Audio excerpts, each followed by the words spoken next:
And welcome. Raise Your Inner Game today. I'm David Levin. This is our Friday episode, so we're talking all things inner game. Tuesdays are for sports and sports parenting. Fridays are for everything and everyone. And welcome again. So, how are you today? How are things with your inner game? Feeling good? Feeling stressed? Worried? What's going on in there? For me, I will say still mixed. Same as last week, mostly because I still have a cold. God, it's driving me crazy. I do feel like the worst is past, probably, but it's still giving me a pretty hard time, especially at night. I have a cough, keeps messing with my sleep. Honestly, just pissing me off. I'm so tired of it. So that's the big thing I'm feeling this week. By the time this airs, on Friday, I will have held a mental game webinar last night. Hope that went well. Funny to be thinking ahead and writing in the past tense at the same time. That's weird. But anyway, as usual, things are generally good. No official reason to complain, but the cold is still kicking my butt. So we have some good things to talk about today. Of course, my ups and downs for the week. The real reason for the things we do, or at least what should be the real reasons. The Silicon Bank failure and how to process news like that. We'll have a great, though difficult, willpower challenge. Dr. John Porter joins again, this time to talk about psychedelics in medicine. That's very interesting. And a new book and show I'm excited about. So I'll start with my ups and downs. What things were lifting me up this past week and what things were pulling me down, making life harder. In the ups column for me this week, this one actually happened 2 weeks ago. I'm cheating a little bit, but I didn't get a chance to talk about it then. So it's our daughter's 8th grade class. So at her school, it's a Waldorf school, in the 8th grade, every student does an 8th grade project, which they basically work on for the entire year. They tend to make something of some kind, but it can be a service project, a research project. Our daughter worked on writing a book. There are a bunch of components to it. They get a mentor to help them through it. It's just a big, big deal. Every other kid in the school is thinking about what they'll do for their 8th grade project pretty much from the 1st grade on. And the culmination of it is they give a presentation on their project in the evening to the full community. And it's a big crowd. It typically could be 150, 200 people pretty easily. And it's just the most amazing thing to see. 8th grade kids standing up there giving a talk to a gym full of people and doing a great job. They're present, they're funny, they're surprisingly poised. It's just remarkable. I was there every night this year helping with the AV stuff because I know how to do that. That was pretty fun. And so I got to see all the presentations.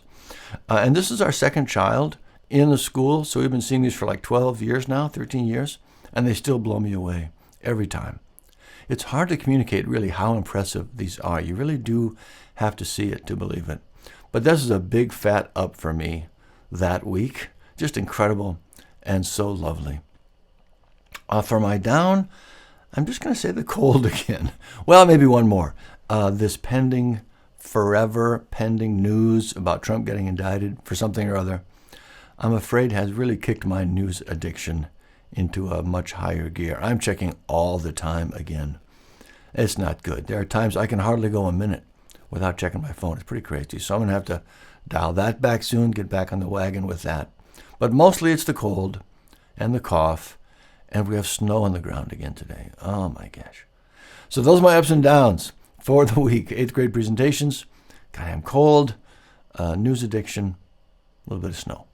All right, next up, our quote of the week. Where's our quote of the week?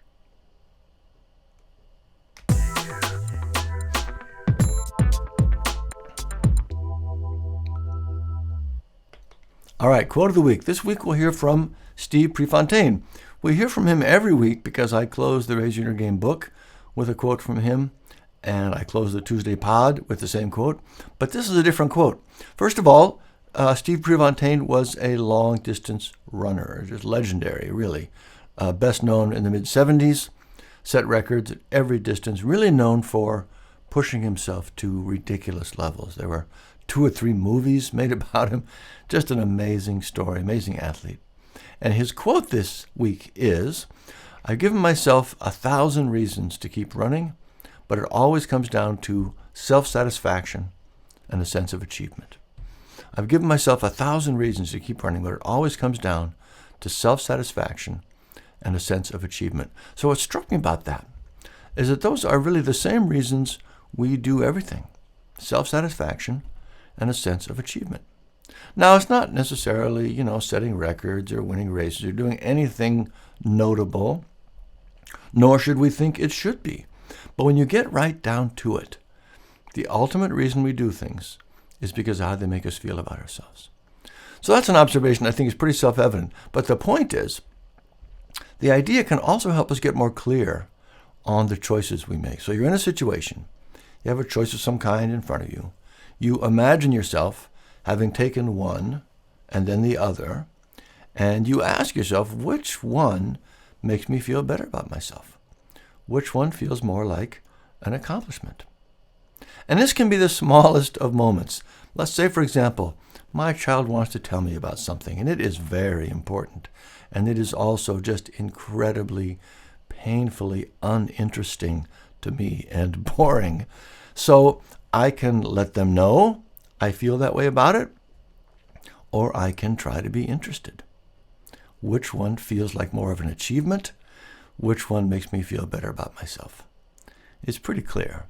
So that's what I like about this quote, the idea of using self-satisfaction and a sense of achievement as metrics for my behavioral choices.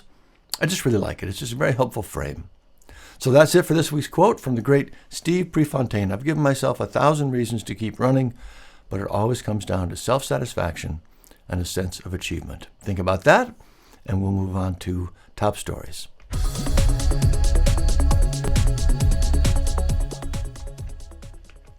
All right, top stories. This week, my top story is the Silicon Valley Bank failure. Now, I don't know anything about banking or venture capital or finance or anything like that. I do listen to some podcasts I trust on the subject, Pivot, the Prof G Show, Firewall with Bradley Tusk. So I sort of feel like I have some sense of the story. Of course, we do have our money in a bank, and I can imagine the fear if we heard that our savings were in some danger. I mean, that would be a real panic moment. And that's where I think we have something to talk about here. How should we deal with news like this, especially when it triggers real fears? So the story is, you may know, a big bank in Silicon Valley, like the 16th largest bank in the country, failed last week, and it looks like it was a classic run on the bank, meaning people heard worrying things, they decided to pull their money out. No bank has everyone's money available, so the bank failed in like a couple of days. It was pretty crazy, really. And then there was the question of the bailout. Should there be one? Was there one? It's surprising how many opinions there are on that. It seems like it'd be a pretty straightforward answer. But my take is, and again, this comes from what I've heard, that this does not count as a bailout. A bailout to me means the bank itself is saved. The management, the company, the investors, the government gives them money so they stay in business and basically have no consequences for their actions. That's what happened in most of the 2008 financial crisis. It's not what happened here. The company is gone, the management lost their jobs, the investors lost their money. There's no question about any of that. And it seems to me that's what we expect and even want in a capitalist system. You take risks. If they pay off, you make money. If they fail, you lose money. And that's what happened here. The people the government helped are the depositors, the customers, people who put their money in the bank. They didn't do anything wrong, right? They had no role in the bad decisions. In fact, they did everything right. We want people to put their money in banks because that's what provides the fuel for growth in the economy. Companies, jobs, innovation. That's how it works. And we already insure deposits up to $250,000. This was just stepping in to cover people with more money than that so that everyone didn't decide it's too risky to have money in smaller banks. We're going to pull it out, move it to a bigger one anyway, and just pull the whole system down. It seems to me it was smart and fair and the right thing to do, though, again, there's a lot of disagreement on that. Anyway, that's the story as I understand it. But now let's think about the people involved, the depositors. Maybe even imagine ourselves in that position. You have millions of your company's dollars in this bank, like all your money. You use that money to pay your payroll and your bills, keep things moving. things are moving very quickly, and it sounds like there's a real chance that money will disappear. How do you not rush in and get it out as quickly as possible? I mean, I would do that for sure. Now, from what I've heard, of course, these are not money-ignorant people like me. They are professionals. They actually know better than that. The money won't disappear. It might be just be unavailable for a while. Most of the companies are venture-backed, so their investors have money to cover them in the meantime. They weren't actually in the danger it looked like from the outside to folks like me. And you can make the argument that they are responsible in part for the crash, since they did know better. They didn't have to pull their deposits out. They didn't have to be a run on the bank. It didn't have to fail. Personally, I feel like we need to wait for a fuller investigation to really know the story here. But that is really the point from the inner game perspective. When something happens that triggers a fear, we need to really work at not letting our instincts run away with us. And I'm probably the worst at this. Honestly, my family will tell you, I freak out. I worry. I overreact. I would be running to that bank. But that is not usually the right response. The better approach is to stay as clear-headed and open-minded as possible. The more we get pulled down into our lower levels, the harder it is to think clearly and to make good, smart, effective decisions. So how do we do that? How do we keep from getting pulled down? Well, there are specific inner skills to help. Those are all in Raise Your Inner Game. It's helpful to have people you can talk to, especially if they actually know something about the issue.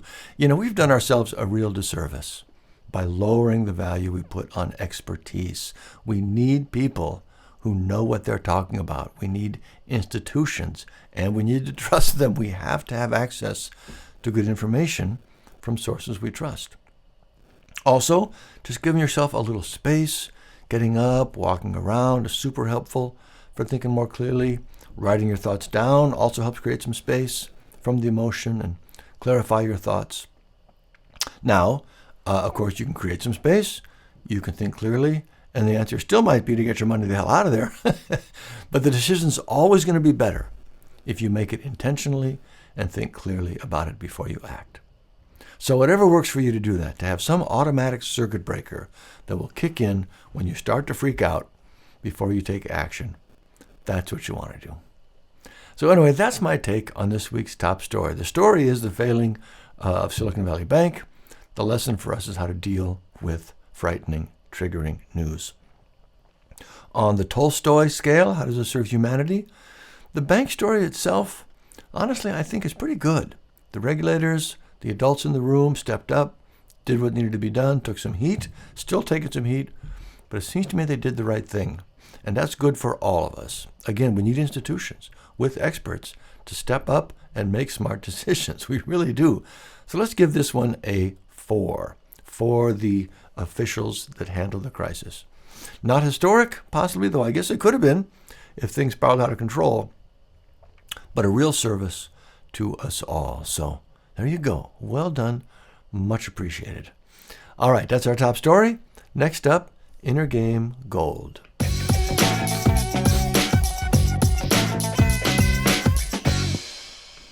All right, Inner Game Gold. These are the ideas and concepts I come back to over and over to help me stay on track. So last episode, we talked again about the great Sam Harris gratitude exercise. Basically, imagine something terrible has happened. You'd give anything to get your old life back, and then realize that the life you have right now is that life you'd give anything to have. I do love that exercise. I hope you enjoyed it. This week, with what we talked about, it seems like it would be good to revisit the Zen saying, be master of mind rather than mastered by mind. Even just saying that again lights me up. It's so brilliant and clear. Be master of mind rather than mastered by mind. When we talked about managing the fear of losing money in a bank failure, that's master of mind. When we talked about using a frame of self-satisfaction and achievement to make better choices, that's master of mind. This one is so golden, it almost belongs in its own category. Anyway, there it is. Be master of mind rather than mastered by mind. Let that one have its way with you, and we'll move on to Raise Your Outer Game.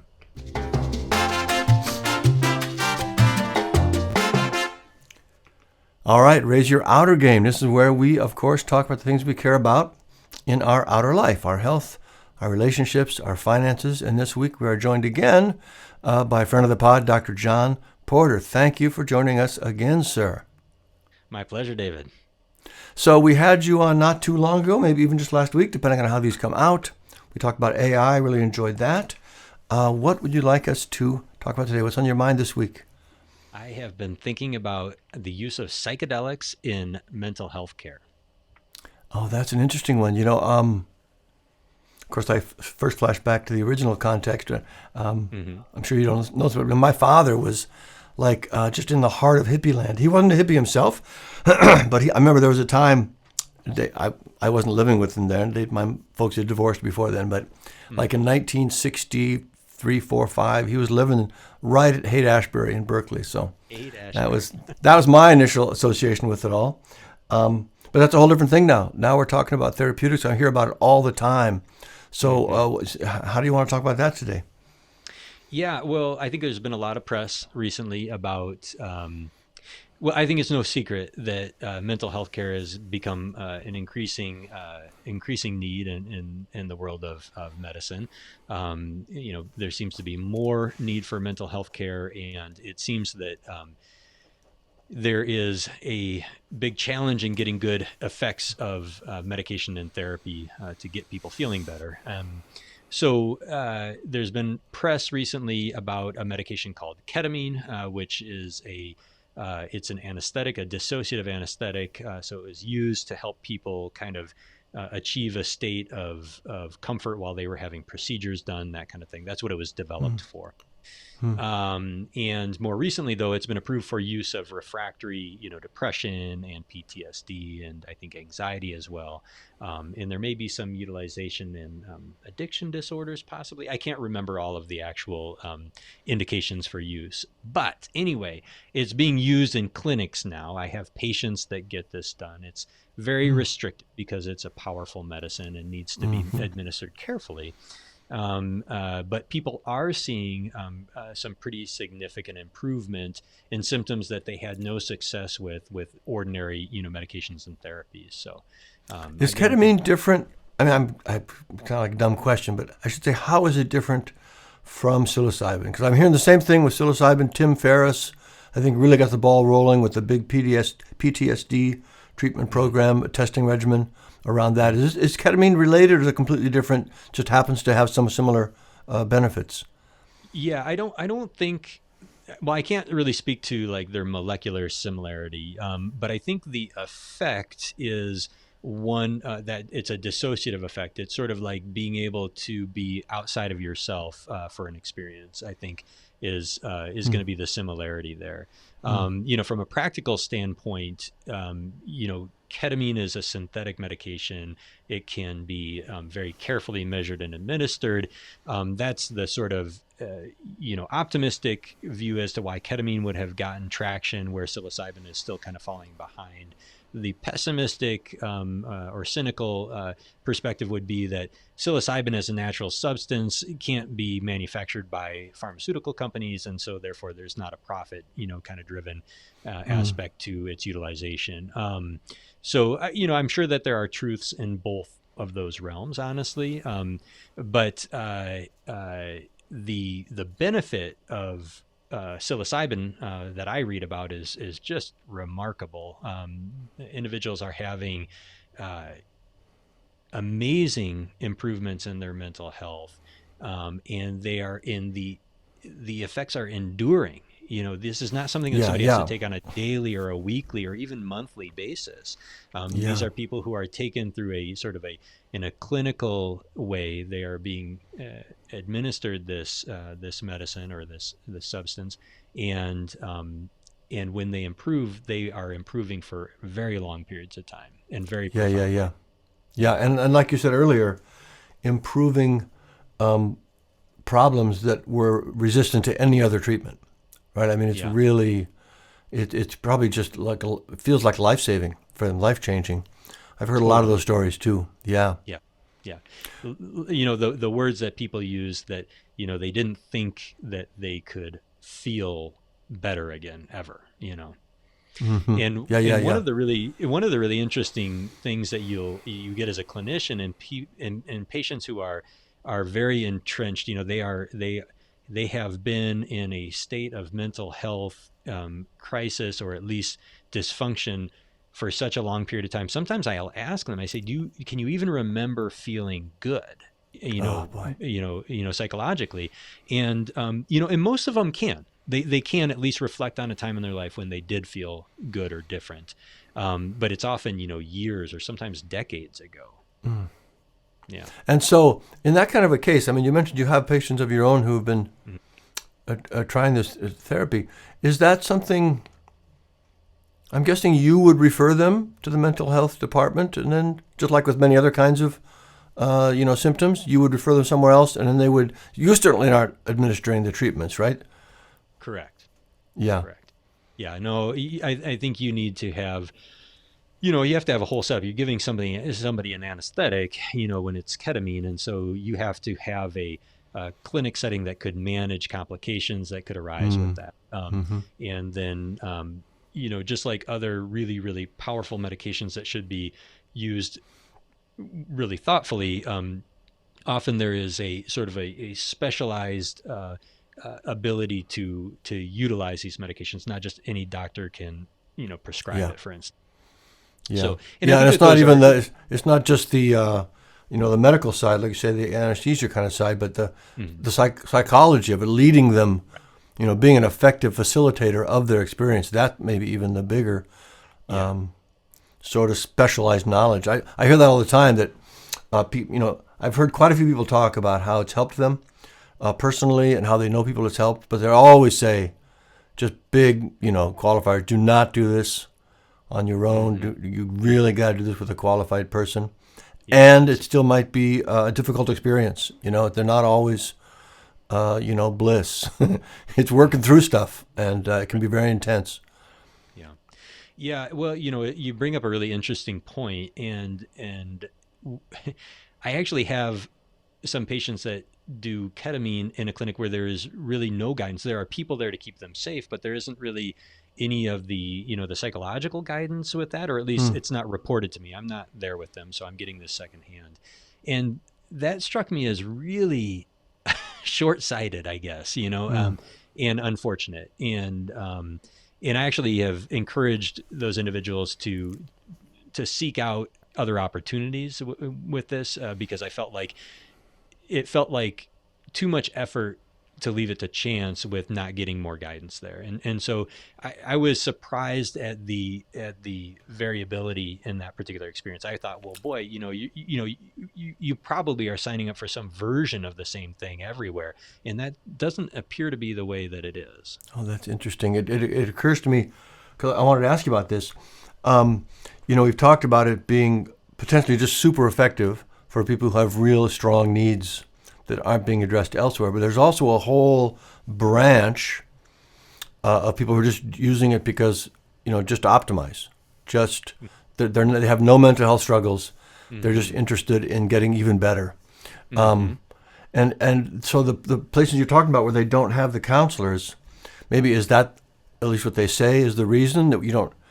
It's not exposing the same kind of traumatic stuff, or is it just no oversight?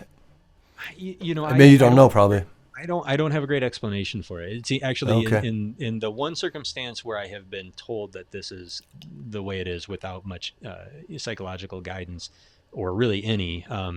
It would not be a scenario that would be just for optimizing. This is somebody who has really severe mental health problems and really needs you know deserves a lot of help, and that was one of the Okay. reasons it was so disappointing to me. But Yeah, yeah, so yeah. I think it's as a consumer, it would be a good thing to think about and to know about as you go into it.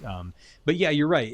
You refer people on for these services, and then they presumably get assessed by somebody who has some expertise in the administration of it to make sure that they seem like a good candidate. There are conditions that you really don't. You could provoke a negative outcome, in particular Mm-hmm. in people who have you know. Certain mental health illnesses where there's some trouble distinguishing between reality and what's not real. Oh. So you can you can trigger sometimes some problems that way. So you do have to be careful, and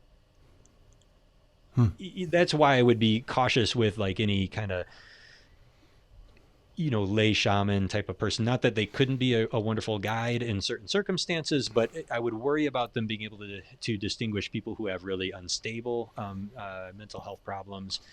So that would be something I'd be pretty cautious about as a concern. Yeah, for sure. Which actually was the kind of the question I was going to ask next, but I think you might have already answered it.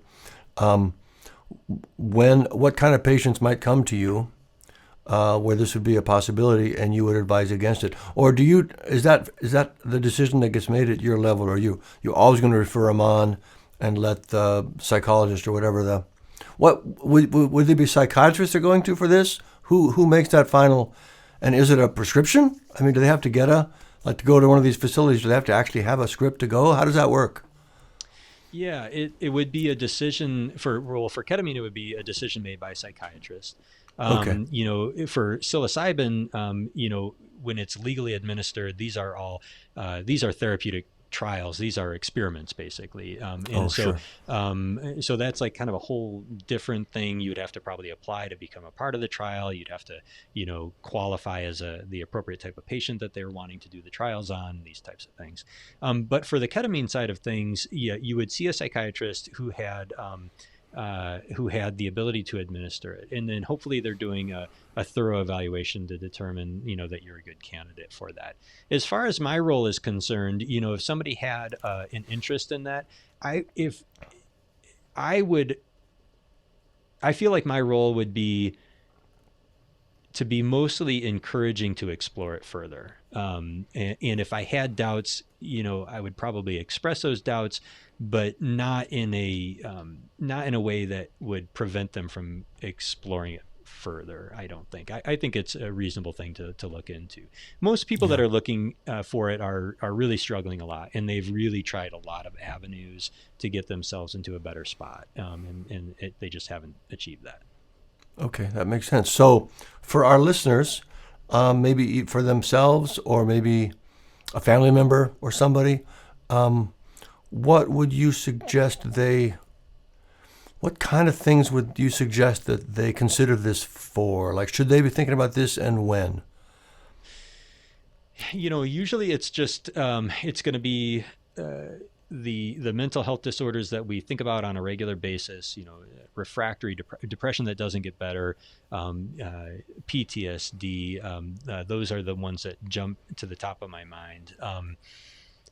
And just like I say with pretty much everything else, it's always a reasonable thing, short of an acute crisis. It's always a reasonable thing to say, before I even explore these other options, am I really optimizing everything else? Am I getting, the sleep that I need to get? Am I getting the nourishment and physical activity that I need to get? Have I explored, the standard options that are available to me? Have I really, put in the time and effort to that before I, kind of take that next step up?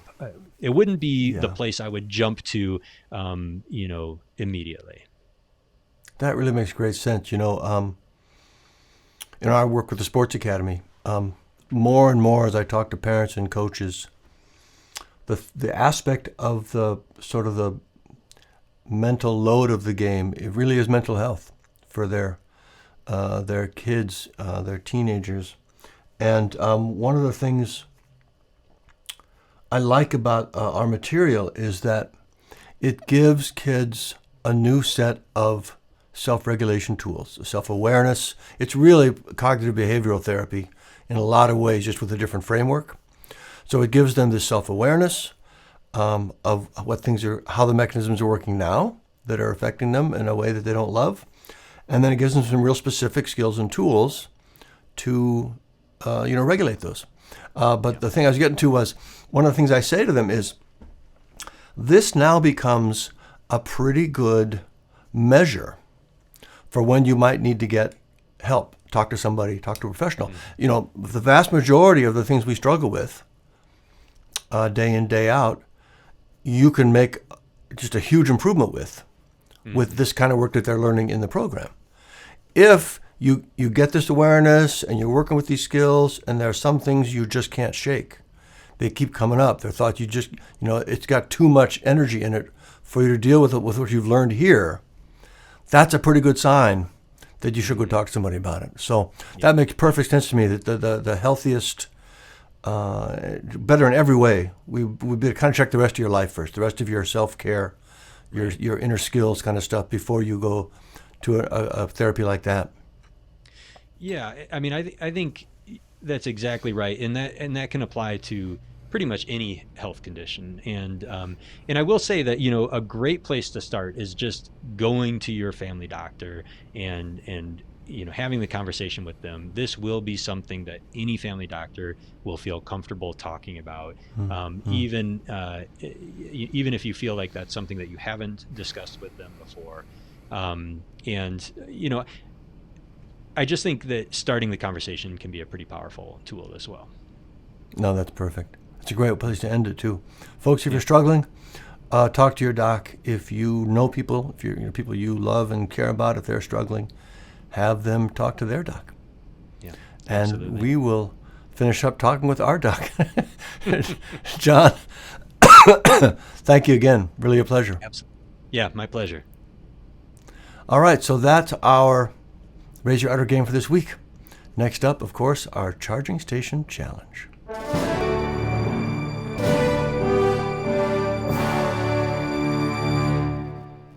All right, our Charging Station Challenge of the week. Last week, we had you try the Sam Harris gratitude exercise, starting into a pattern of the challenge matching the inner game gold thought of the week.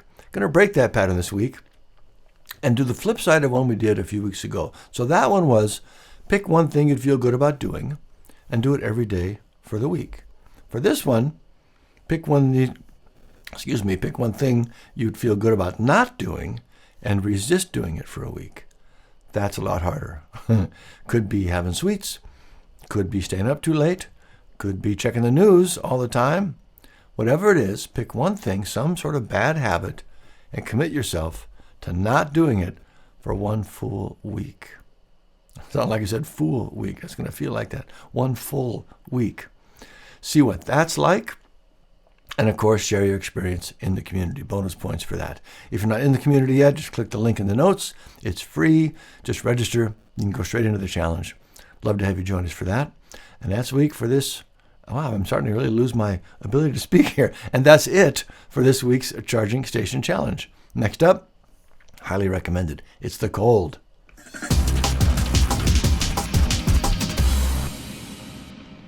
All right, highly recommended. This is the things I'm crazy about right now. These are the things I'm crazy about. Books, shows, gadgets, things I love and recommend. This week I've got a book and another new show.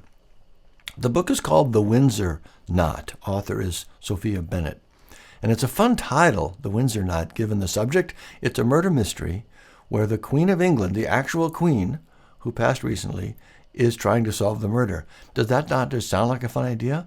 I'm actually only a little ways in, but already I can tell it has the same kind of energy I love so much in the Netflix Crown series. And adding a murder mystery on top of that is just too good. So I'm loving that. The new show I'm watching is called Break Point. It's another sports documentary from the same team that did the golf series I love so much. This was, so you can hear that keep cutting in and out. My goodness. I'm going to have to go to bed after this. This one is about tennis, and I'm already hooked. They just do such a great job of getting inside the experience of the players and everyone involved. And it's so impressive to see the incredible level of skill and focus and willpower and resilience players have at this level. It's just amazing. It's superhuman, and it's interesting and inspiring. It's fantastic. So those are my two new items this week, The Windsor Knot, the book, and the documentary Breakpoint on Netflix. Highly recommended. And that is it for today's episode. Almost there. If you like what you heard, please do tell your friends, invite them to join us, and rate and review the show wherever you get your podcasts. It helps more people find the show and get the mental game boost we all need. If you have teenagers in sports, check out our Mental Game Starter Kit. It's a great set of resources to get you started on the path of helping your child boost their mental game. RaiseYourInnerGame.com. Scroll to the bottom. You can learn about it and register there. Again, all free and super helpful. If you'd like to support the show so we can keep things ad-free, please click the Buy Me a Coffee link below, and thank you for that. For more mental game goodness, please join our free community, Raise Your Inner Game Charging Station. There's a link here, or go to raiseyourinnergame.com/community. As always, totally free, and you'll love it. Also, if you're listening to this on audio, but you like video, we post all our episodes on our YouTube channel as well. There's a link to that in the show notes. And finally, we'll close with Leo Tolstoy, again from the Raise Your Inner Game book. The ultimate purpose in life is to serve humanity. That's what we're doing. We're serving the people in our lives. It's super important. So keep up the good work, and we'll see you next time.